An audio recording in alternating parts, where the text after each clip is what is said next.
আপনারা জানেন যে ঝালকাঠি এক আসন অত্যন্ত গুরুত্বপূর্ণ একটা আসন। বাংলাদেশের অনেক মানুষের কাছে এটা একটা সম্মানিত আসন, আলোচিত আসন। কারণ জামাত ইসলামের আমির, আগামীর বাংলাদেশের প্রধানমন্ত্রী ডাক্তার শফিকুর রহমান সাহেব এই আসনটিতে জামাত ইসলামের জন্য 11 দলের পক্ষ থেকে আমাকে মনোনয়ন দেওয়া হয়েছে। আজকের দুঃখ ভারাক্রান্ত হৃদয় নিয়ে বলতে হচ্ছে, যখন আমাদের প্রতিপক্ষ বিএনপি বুঝতে সক্ষম হয়েছে তারা পরাজিত, তাদের পায়ের তলায় মাটি নেই এবং জিততে পারবে না, তখন তারা আমাদের নেতাকর্মীদেরকে পথে পথে বাধা প্রদান করছে, কার্যক্রম বিভিন্নভাবে তারা ঝামেলা করছে। সাম্প্রতিক সময়ে আমরা প্রায় 2000-এর অধিক ব্যানার লাগিয়েছিলাম বিভিন্ন জায়গায়। সেই ব্যানারের আপনি ধরে ধরে গুনে গুনে বলে দিতে পারবো প্রায় 700-800 ব্যানার তারা চুরি করেছে, কেটে ফেলেছে। কোনো কোনো জায়গায় তারা এমনভাবে কেটে রেখেছে যাতে সেটা আর ওখানে মানুষ দেখতে না পারে, এবং সেটা প্রত্যেকটা বাজারই 5টা ব্যানার থাকলে তার মধ্যে 3টে পাবেন না, 4টা পাবেন না, 2টা পাবেন না, এরকম অবস্থা তারা করছে। কারণ তারা চায় যে আমাদের ছবিটা মানুষের মনোপটে যাতে না যায়। কিন্তু বাস্তবতা হচ্ছে এই যে রাজাপুর কাঠালিয়ার এখন প্রত্যেকটি মানুষের হৃদয়ে হচ্ছে দাঁড়িপাল্লা, হৃদয়ে হচ্ছে ডক্টর ফয়জুল, হৃদয়ে হচ্ছে আগামীর প্রধানমন্ত্রী ডাক্তার শফিকুর রহমান সাহেব। অতএব এটা কোনোদিন মুছে ফেলা যাবে না। দ্বিতীয় যে বিষয়টি সেটা হচ্ছে তারা এখন বাধা প্রদান করছেন, এবং সেই বাধা প্রদানগুলো করছেন কোথায়?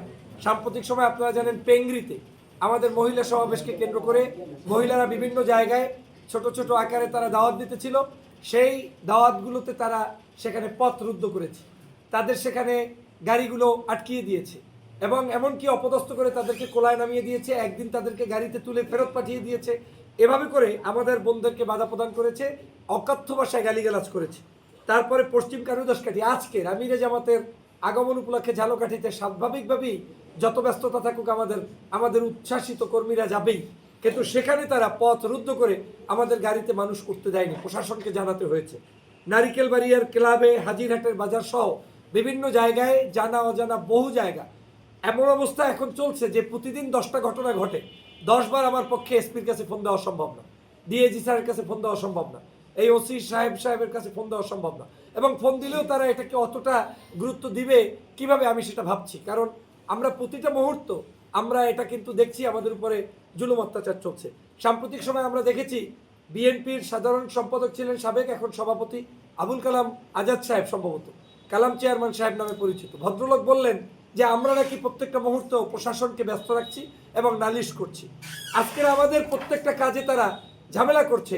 সেই অবস্থায় আমরা কি তাদেরকে আজকে তাদের ব্যাপারে প্রশাসনের কাছে যদি বলি এবং সেখান থেকে সহযোগিতা চাই, সেটা কি অন্যায়? আজকে আমাকে তো সহযোগিতা চেতে হবে।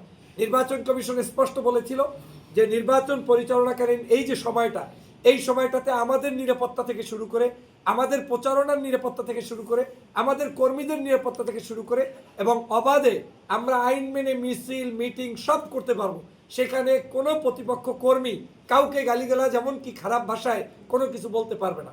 একমাত্র বাংলাদেশ জামাত ইসলামী যারা বুকে হাত দিয়ে বলতে পারে আমার কোনো কর্মীর মাধ্যমে এই রাজাপুর কাঠালিয়ার কারো গায়ে একটা টোক্কা লাগানো হয় নাই, কারো পোস্টার ছেঁড়া হয় নাই, কারো ব্যানার ছেঁড়া হয় নাই। বরঞ্চ তারা আমাদের পোস্টার তো এখন নাই, ব্যানার, ফেস্টুন, এই জিনিসগুলো তারা ছেড়ে ফেলছে, এবং তারা আমাদের উপরে বিভিন্নভাবে থ্রেট দিচ্ছে। আমি স্পষ্ট করে বলতে পারি আমাদের নির্বাচনের বাকি আর বেশি দিন নেই। 3 দিন ক্যাম্পেইন করার সুযোগ আছে, আর 2 দিন, সব মিলে 5 দিন পরে আমাদের নির্বাচন। অতএব এই 12ই ফেব্রুয়ারির নির্বাচনে রাজাপুর কাঠালিয়া একটা নীরব বিপ্লব ঘটবে। ব্যালট পেপারে ওই বিশ্ববিদ্যালয়ের ভোটের মতো পরিস্থিতি তৈরি হবে।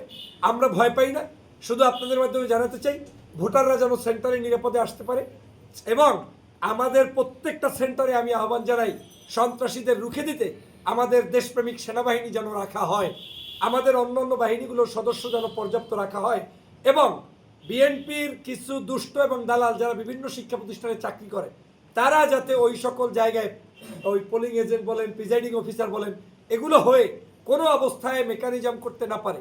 ভোট নিরাপদে দিব, ভোট যাতে আমাদের সামনে গুনে তারপরে প্রকাশ করে, এটাই আমাদের আহ্বান। আজকের রাজাপুর কাঠালিয়ার সর্বস্তরের জনগণকে আবারও সাধুবাদ জানাই, এবং দাঁড়িপাল্লার প্রতীকে বিজয়ের জন্য সর্বোচ্চ চেষ্টা অব্যাহত রাখা, এবং আগামীর বাংলাদেশ বিনির্মাণের জন্য দাঁড়িপাল্লার বিজয় ঘটবে, থাকবে, সেজন্য আমরা প্রত্যাশা ব্যক্ত করছি।